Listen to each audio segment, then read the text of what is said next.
What's up, and welcome to the Fitpreneur Evolution, where we explore the intersection of fitness and entrepreneurship. So this podcast will always give you the tools you need to optimize your health as well as your fitness business. I have a lovely guest with me today that we've been back and forth for the last couple of days trying to get this scheduled, but I'm hoping that it brings a ton of value to the listeners, and I am very intrigued to just kind of learn more about her. So why don't you go ahead, tell us who you are, what you do, and kind of, just a little bit about your story. Yeah, absolutely. So I'm super excited to be here. My name is Natasha Storm. I run a company called TVAC. Basically, in a nutshell, we hire and recruit people out of Central America. We teach them how to be setters, how to have DM conversations in people's social media accounts, to book financially qualified sales calls. Because the truth is if you don't have attention, you don't have leads, and if you don't have leads, you can't create sales opportunities. And if you can't get sales opportunities on the calendar, you have a really expensive hobby trying to run your business. So that is what we do at our company, TVAC. I used to be an online fitness coach, so I built my own fitness business to 50K a month organically. 75% of my leads came from inbound traffic from the content that I would create. It was called Badass Lovelies, and I helped women who were over 200 pounds. So I've been in the fitness space for quite a few years. And this is all I do: create setter teams, closer teams. We sell high ticket fitness programs in the DMs, and we help people build out the front end of their business. So that in a nutshell, I'm just providing value where I can. I'm a little bit of a free bird. So that's my resume. That's my punchline. That's awesome. Yeah, I love that. I love that you said qualified. You used the word qualified. A lot of people, you see tons of people out here. They're like, oh, you need more leads. I need more leads. I need more leads. But there is a difference between qualified leads and just leads, right? And so that's something that a lot of people go through trial and error learning, and leads is just like someone in your messaging or someone in your inbox or someone that goes to your opt-in page, versus qualified leads. It's like, okay, this person is actually interested in whatever it is that you're selling, and they want more information, versus you just reaching out to some random and being like, hey, this is what I do. Do you want help or not? Yeah, 100%. I think that it very much comes down to like what we value, right? When I was an online fitness coach, I've had an attitude since like day one, I think, in business. Like the very first 10 clients I ever sold, I refunded one of them because I was like, I don't like your anxiety. Like, I don't want to coach you. So Right. that's been like my energy since day one. And I remember setting sales calls for myself, and I wouldn't get on the phone with somebody if they weren't financially qualified. Refused. What do you do for Right. work? Do you have a budget? Depending on what their budget was, I would just straight up say, like, this is a 5-figure investment. I don't want to fuck around and waste your time, and I don't want to waste mine. So let me know if change is something you're serious about. And they'd be like, yeah, absolutely. We'd get on the phone, we'd close paid in full, we went on with our life. So that was like the philosophies that I took into building TVAC. Is nobody wants to get on the phone for 20 hours, 20 sales calls. Could you imagine? Let's even take it down. 5 sales calls a week, and only one of them is financially qualified to get on the call, but you rearranged your schedule to take 5 phone calls with somebody. You were at your home sitting in front of Zoom, grounded, so you could take this call, and then somebody shows up and they're like, I'm buying groceries with fucking food stamps. You're going to be pissed. So Yeah. I think applying that, like when you said phone calls, it just, why would you take 8 to 10 calls a week if they're not qualified? If they don't have a goal, if they're not clear on what they want, how long they've been struggling with it, why do they want to create change? And are they in a place that they're willing to accept external help? If you don't have those things, you're not getting on my calendar. Right. And so that's awesome. That sounds like, you coming from being in an online fitness space, you created that as one of your values. It's like, I need someone that's an action taker and that's willing to accept external guidance, right? Because if you're not ready, then like, I'm not even putting you on my fucking calendar. Like, you're not going to waste my time because you understand the value of time. Like, I love that. And that's something that I still deal with personally, because,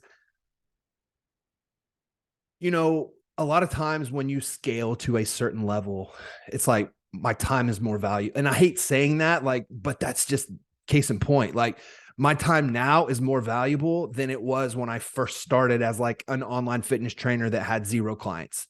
100%. Because you have other people that it's like, okay, you earn back your time. And it's like, dude, I could be doing something else for the last hour than Mm, sitting here talking to someone at the end. It's like, well, thanks for the value, but like, I don't have the money to join your program. And so yeah. that's why we have, like, me and my team now is like, we have a no reschedule policy. Like if you fucking no show me, or you cancel like 10 minutes before the call, like, do not book another call. Like, I'm not working with you because you obviously do not understand the value of time and you're not ready to move forward. Like, I'm sorry, but you wasted my time or my team's time, and I'm not looking to work with you in the future. People don't understand that they can get to that point to where they can turn down clients. Just like being an online fitness coach. It's like, criers are not buyers. I do not want someone that is super freaking whiny and it's like, oh, I've tried this and that, but I can't make it work. And blah, blah, blah, blah, blah. I don't really have the money, but whatever free information you can give me and this. And it's like, dude, I can already tell, like, if I sign you as a client, like, for one, you're either going to cancel because shit's going to get uncomfortable for you, or two, you'll never resign. And client retention's a lot of, online fitness, like, it has to be there. So yeah, I love that. That's awesome. So at what point in time do you think that you got to the point, or you're saying this was you in the beginning, right? That was one of Yeah. your like core values. Yeah. I think a lot of people, business is just one big mirror to how you show up in your own life, right? Everything outside of you is what exists within you. If you're listening to this right now and you've been in abusive relationship after abusive relationship, it's because you think that that's what you deserve, right? That's what you accept. Your life is a byproduct of what you tolerate and the standards you live by. So there doesn't have to be this magical number you hit in business where all of a sudden you value your energy and your time. Your clientele and the way you build your business will be a byproduct of what you believe you're worth from day one. So for me, I didn't want to work with clients that were super high anxiety, that were super emotional, and I'm depressed and I can't get out of bed. And that's not to say they don't need help. It's just I'm not the best coach for you. That wasn't what worked in my world and where I felt I could have served people. So I think a lot of people make pardons and excuses, and they don't embody their own values, so they tolerate less from others. It's an inner game. When you look at yourself and you're like, I respect where I'm going, I'm super clear on what I want, where I'm headed, the outcomes I want to produce in my life, you stop saying yes to a lot of shit. And you stop letting a lot of stuff on your calendar because it just doesn't feed where you're trying to go, including working with clients. And I think in the fitness coaching space, anybody who starts as a fitness coach, you truly want to create an impact. Fitness changed your life. You got crazy results.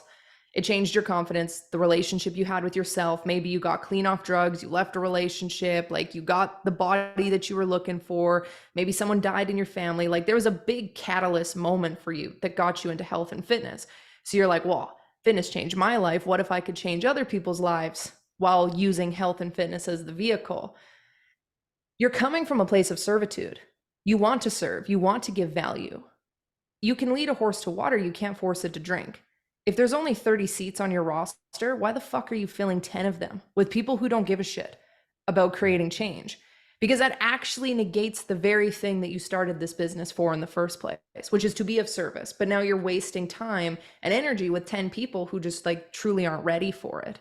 So planting that seed to who's ever listening, man, identify who you want to work with, what matters to you, what you value in your company, and don't deviate from that. I can promise when you have that demarcation line in the sand, you will attract people who will meet you at a higher level and frequency because you just don't accept anything less than it.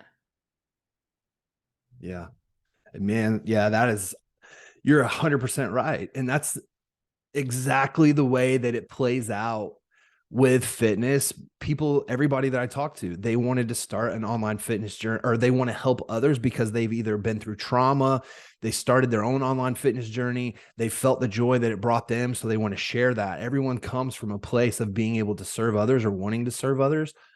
But at the end of the day, I don't feel like they look internally and it's like, this is what I'm going to accept for myself, and this is it. I won't accept anything more. So I love that. That's awesome.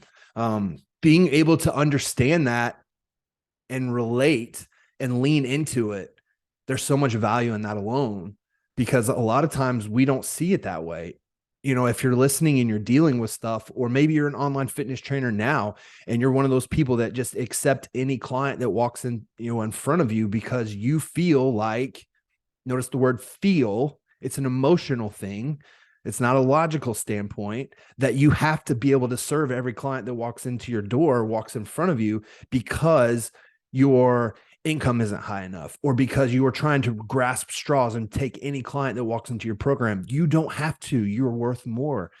Only take who you want to work with, no matter what level of the game you're in, even if you're in the beginning, because 100%. you are building what your future will bring. Because it's like when you start accepting that, you will continue to accept that. Kind of like Natasha said. So at the beginning, it's like if you're in an abusive relationship, that's what, you think that you deserve. The same with clients. Like, build boundaries for yourself or for your business. Create that business manifesto or policy and go, you know what? This is my core values and this is what I'm going to stay with. I'm not going to accept anything outside of this boundary because this is what I believe in. And I know that's what I'm worth. That, and if you do that, it is reasonable to assume that you can build your business to $25K a month off referrals. You do not build a $20K a month business consistently off referrals by accepting anyone who walks through the door. You build it by delivering a world-class experience, by working with a small group of like highly, qualified people to be a part of your program. You serve them at an exceptionally high level. They get insane results. They tell their friends and family about you, and then you get inbound leads. Like, if you're listening to this right now and your content is dog shit, like, you can build your business to 20K a month solely from referrals. And that's what a lot of people do. So stop saying yes to everybody and be like, do I want to work with this person for 12 months, like 12 weeks? Do I want to work with them for 16 weeks, for 6 months? If the answer isn't a full body yes, then don't sell them into your program, because you're not going to serve them at a high level. But if you bring them in and you're like, man, I love their energy. Like, this person is awesome. They just need help. Like, I can totally add value here. We can have this crazy transformation. You bring them in, they stay for 3 months, they get wicked results. You upsell them into even a 6 to 9 month program. You extend their contract out for a year. The lifetime value of that one client literally just like doubled, because you said yes to the right person, and they tell your friends and family about you, and you get 2 referrals that you sell from that. All of a sudden, you've built a $200,000 a year business from referrals alone. So Yeah. just like the logical side of that, stop saying yes to people that you don't want to bring in, that you don't want to serve, because you'll just burn and churn through them anyways. And then they'll be like, oh man, hiring Amanda was shit. I had a terrible experience. And all of a sudden, this like invisible hand starts showing up over your business, because people talk. I built TVAC to 7 figures completely off word of mouth. This is coming from somebody who's like done the thing. I'm not talking out my ass saying you can't build a successful business from word of mouth marketing, because when you deliver something that's world class and you say no to the people who aren't qualified, you deliver way better results. And then they tell their friends and family. And here's the cool thing about referrals, and we can move on. Birds of a feather flock together. If you bring someone into your program, you sell them at the highest ticket of what you offer, you get them insane results, they're super happy. They have a certain set of friends and social circles that they travel in, because we're the same. One of us. Oh man, you should go hire so-and-so. I had an incredible transformation. And all of a sudden you're like, man, Amanda's referral is awesome, just like she is. Well, no shit. That's her social circle. So planting seeds of wisdom for whoever's listening, if they want to get their business to 20K a month from referrals. Right. And I love the whole referral thing. Referrals are gold. And I think that a lot of people, especially newer people, they don't understand the concept of referrals yet.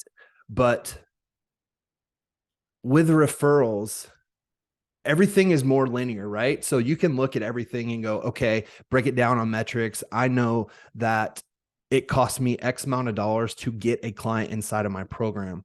The only thing that's not, that kind of, it's an offset, right, of the cost of impressions, is that every time you get one client enrolled in your program, that client brings you 2 more clients. 100%. So yeah, I mean, yes, think of, it takes, the normal person has to digest 7 hours of your content before they begin to really like who you are. Maybe they just learned maybe they just found you, so now they know. So they're building that, that like factor around digesting 7 hours of your content. And then you have to think, I have basically 20 hours at the end of the day invested into this one person before they decided to join my program. So instead of you having to go out and find another client to do the same, that one client brought you 2 clients at no cost. So that is a referral. That's the power of referrals, to everybody listening that's not really sure the value behind a referral yet. But yeah, there's tons of value in that. I agree with you 100% on referrals and the value behind it. Yeah, referrals. And the last thing I'll say about that is referrals are earned by doing good business. Like, it's that simple. If you're trying to do organic content, you got to figure out, okay, how do I educate? How do I entertain? How do I make this attention grabbing? People have the attention span of a fucking goldfish.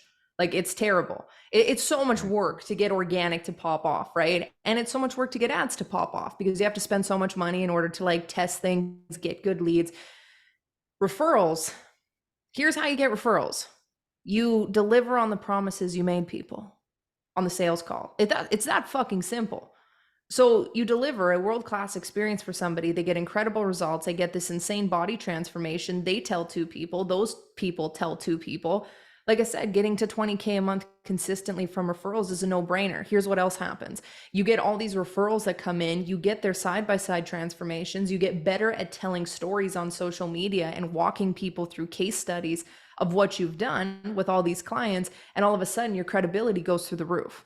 That's how you bolt on the next 20 to 30. And you might be listening to this and you're like, Jesus, lady, I haven't even left the fucking gym yet. Like, this is so beyond my train of thought, which is okay, but I'm showing you what's possible. Like, we have clients that we sell month over month, 150, 170K new cash sales in the fitness coaching space. New. That's not recurring revenue. That's not clients renewing. That's like brand new customers. So it's possible. But this is how you start. Whether you're in the gym and you only have 5 clients, well, then serve the shit out of those 5 clients.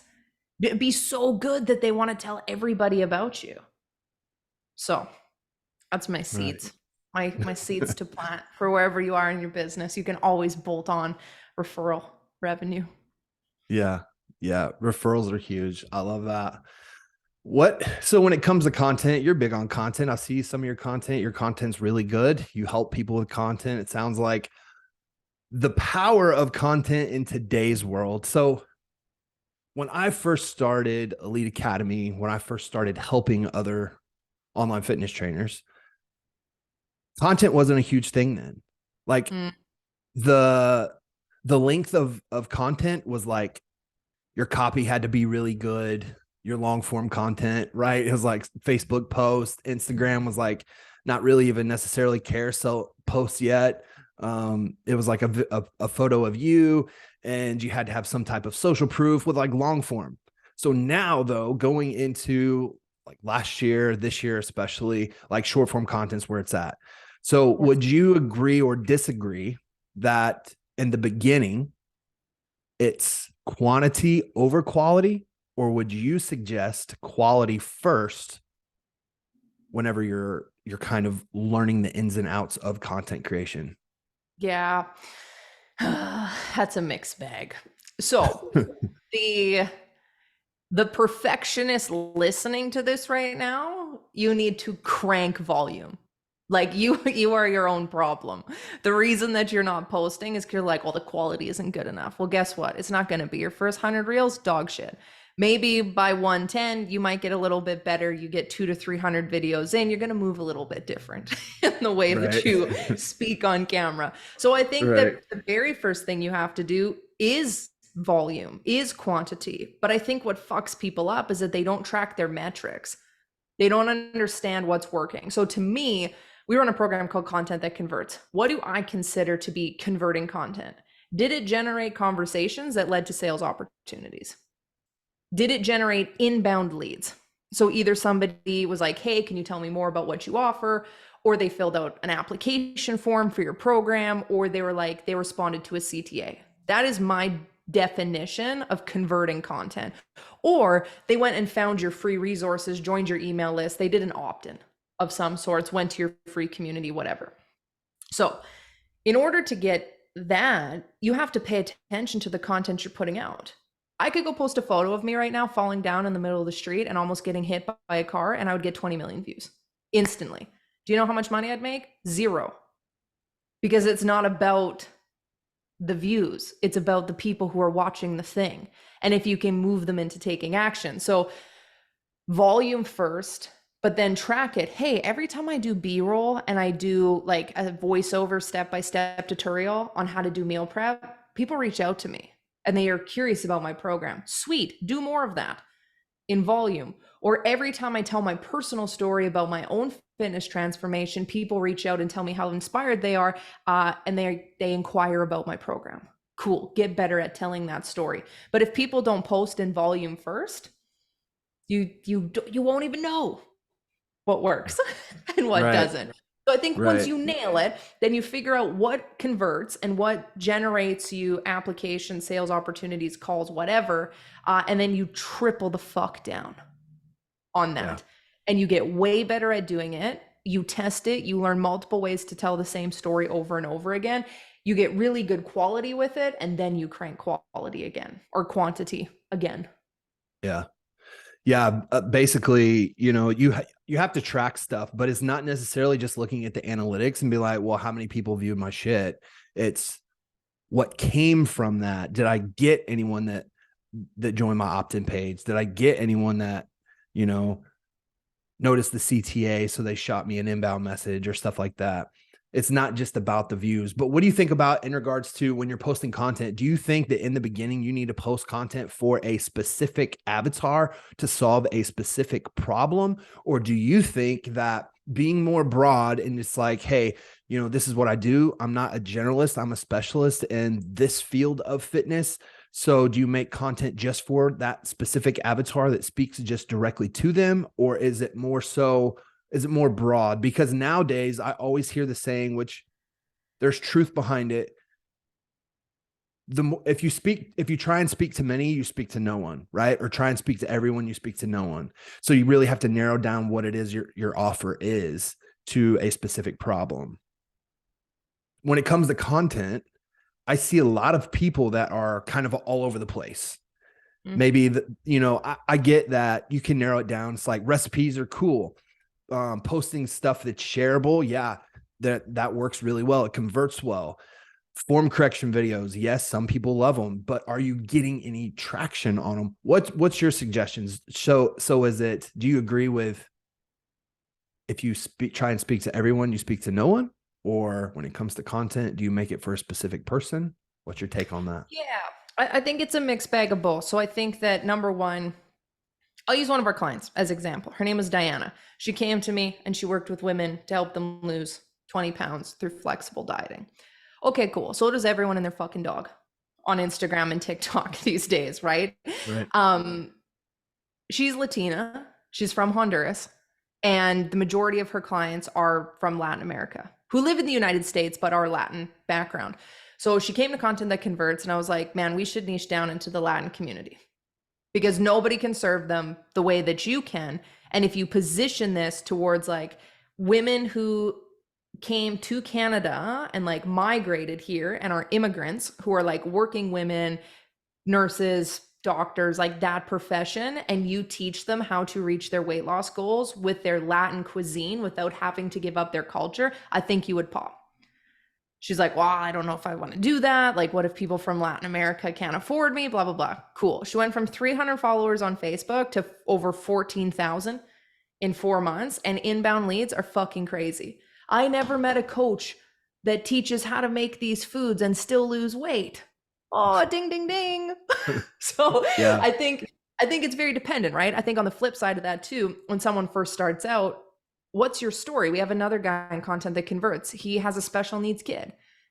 He was working with busy professionals. Okay, cool. Again, so is everyone and their dog. What if you started talking about your story, being a dad who's in shape with a special needs kid and how important that is? Video pop the fuck off with everybody that was like, oh, I have a special needs kid too, and I feel guilty going to the gym. Okay, sweet. Now you're going to become hyper relevant in that community of people. So if you're listening to this right now, what's your story? What are you naturally good at? What do you have credibility in? I see a lot of dudes who are like jacked, the size of a garden shed, trying to talk to like newborn or new mothers about how to lose 20 pounds. I can promise you that she does not give a shit about what you have to say. You know, Right. it doesn't land. But you also see those really big jacked bodybuilder dudes talking about prep clients, and women go and hire them because they want that masculine, I want to win, I want to be a bodybuilder. So it's like, what's your personal story? What do you attract? I was never over 200 pounds when I had badass lovelies, but I was really good at telling my story about like being in and out of abusive relationships, being dysfunctional with like food and alcohol, like emotional eating. So women who were over 200 pounds was like, well, if she's shoving bags of Oreos in the bottom of the trash can to hide it from other people, she'll understand me when I eat a pint of ice cream. So, what's your story? And then, can you add value to people solving their problems, starting there, see what works? You know, after you make your first, I would say $50,000, it's tested who will pay you money, right? Go through your DM conversations, go through your sales calls. What's the recurring theme here? What's the problem people keep paying for me to solve? Like, I didn't choose the 200-pound lady. She chose me when I was building Badass Lovelies. That's just who flocked to me. But when I went through and I did the data and the research, I was like, man, every woman who is over 200 pounds is an inbound lead. They pay in full and they have no price objections on the phone.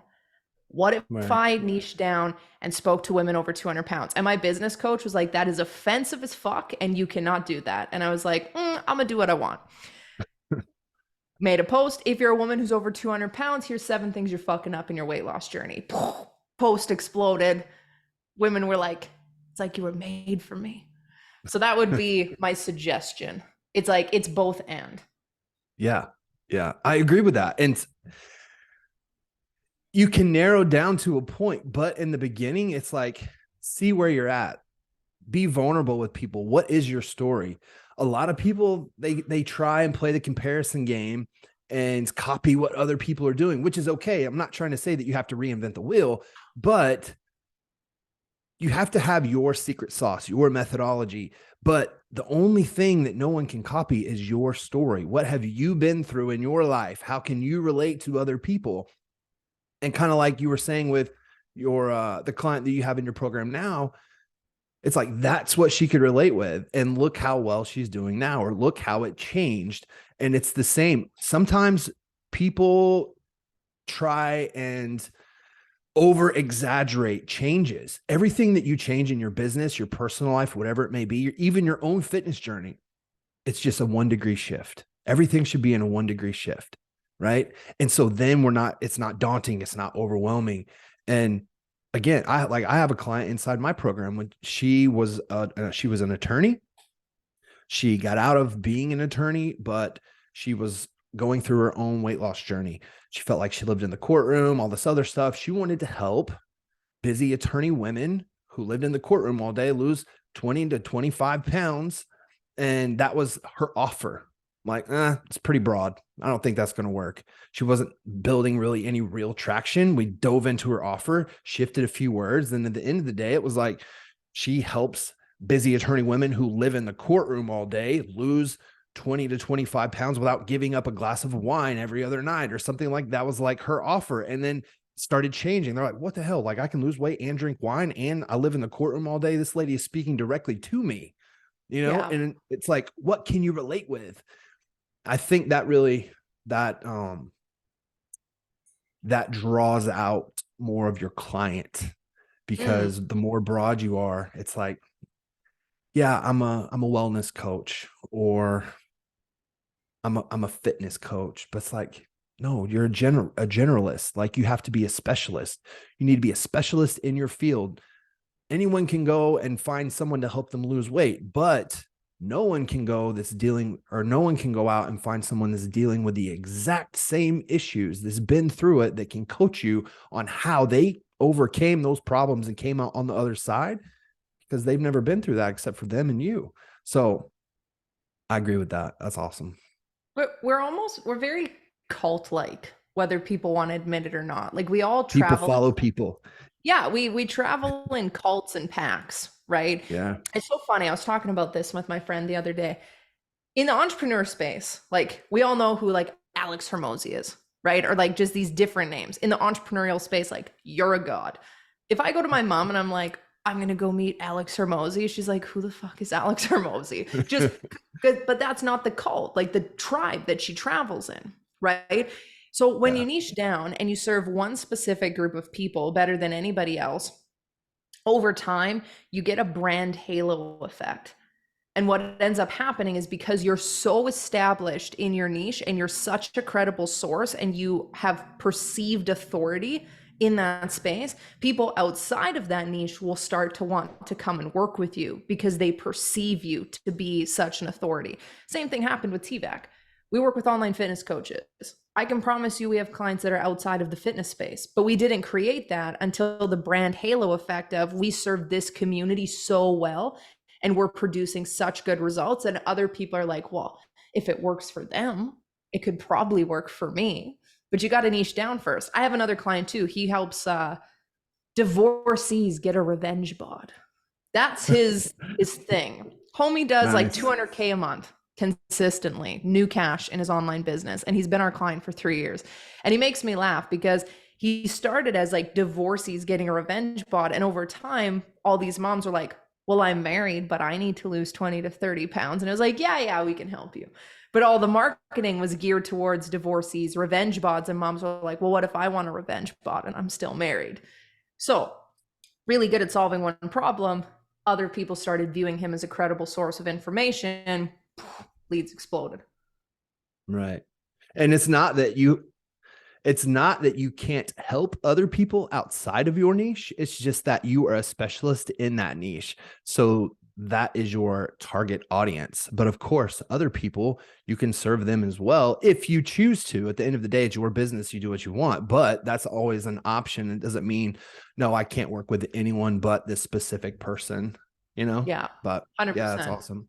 And I like what you're saying about, like the whole Alex Hermosi thing. Branding is everything. Whenever I first started my online fitness business, I had no idea about branding. I knew nothing about it. Like, it's like, oh, cool. Now I have a fitness business. Yay. And like, I was just helping people lose weight on their fitness journey, stuff like that. But if I would have learned branding then, my brand now would have so much more value behind it. But it was like, after my online fitness business, sold it in 2018, started something new. And it's like I was starting all over again. No one freaking knew what it was. But if I would have attached my online fitness business name to it, it might have held a little more value. But with branding, it's like in the beginning, there's essentially 3 tiers of branding, right? There's an expert, right? So an expert is someone that sees they're viewed as an expertise in their field. I would view someone like Alex Hermosi an expert in his field. Like he does millions and millions and millions of dollars. He owns tons of other businesses. And then below that would be like celebrity branding, which we all know people, Subway, Taco Bell, all these people, they pay a celebrity X amount of dollars to hold their sandwich up or to take a bite, right? And so people go and buy that just because of that celebrity. And then there's authority. So these people are not very well known, but they are viewed as an authority figure in that space or in that niche. And so when you figure out, it's like, okay, how do I next level my brand? Right? Like I'm an authority now. How do I get to that next level? Well, obviously, to be a celebrity brander, you have to become a celebrity, whether you're a movie star, actor, actress, musician, whatever it may be. But it's like, let's just jump over that. I want to go from an authority to an expert. How do I next level? How do I do that? You have to get really damn good at what you do and have a ton of credibility, a ton of social proof. And client referrals is the best way to do that. Coming back to referrals. Yeah.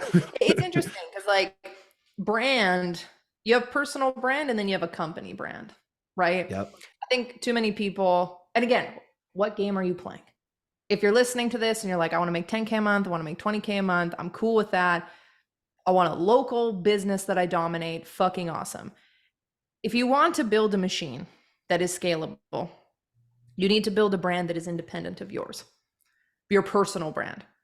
So Your personal brand gets built because you are known as the owner of the thing you created. No one here gives a shit about Steve Jobs because he's Steve Jobs. You only know about him because of Apple. No one cares about Jeff Bezos because of Jeff Bezos. You care about him because he built Amazon. Same with like Elon Musk and Tesla, right? People confuse their personal brands were built off as a byproduct of building their company brand. And your company brand is like, well, how do you build a company brand? Well, brand is what people feel when they consume your stuff, when they buy your product, right? Brand is what other people say about your brand, not what you say about it. And you do that by keeping the promises you make to your customers, delivering a world-class experience, being the fucking best at what you do and not cutting corners with it, and being consistent with how you show up in the marketplace. TVAC is its own brand. People are like, oh, she owns TVAC. When people reach out, when they do testimonial videos, they don't say, oh, when I hired Nat. They say, oh, when I started working with TVAC, because we're building a brand, and everything you do builds a brand, right? And I think people fuck that up in their content. And again, well, what game are you playing? If you're building a company brand, company brands have no business being in politics. They have no business talking about certain things. You can have your personal opinions, but you don't bring that shit to your marketing because it kills your brand, right? And it starts to cause issues. Bud Light's a beautiful example of that. Bud Light, I was going to say it. Exactly. This massive brand for American men who want to drink beer and work outside. And it was like this masculine brand that's their biggest demographic, was like hardworking blue collar men. You have no business talking about politics in that brand. You brought in something political that goes against what the brand stands for, and you lost $27 billion in brand equity. So bringing it back to your small town fitness business or wherever you are in your journey, your personal brand is built as the byproduct of building your company brand. When you build your company brand, we have somebody that say it's like the Badass Babe Squad. That's how you build a coaching team where you're able to pass customers off to a coach without any kickback, because people aren't just hiring you as the fitness coach. They're joining your program and what you guys offer as a company. So deliver the promises that you make to your customers, show up consistently, give a shit, stop selling people into your program that don't need to be, because it's going to kill your brand when they speak poorly about it. And you can create a really successful business by just doing that, just being responsible and integral. Yeah. Yep. I agree with that 100%. And then one more, just to touch on the branding again, when you're talking about your company brand versus your personal brand, you have to know what your exit game is. Like, what is your end result? So in the beginning, like I knew all I wanted to do was be an online fitness trainer. I didn't know that there was going to be any other steps with entrepreneurship throughout my life.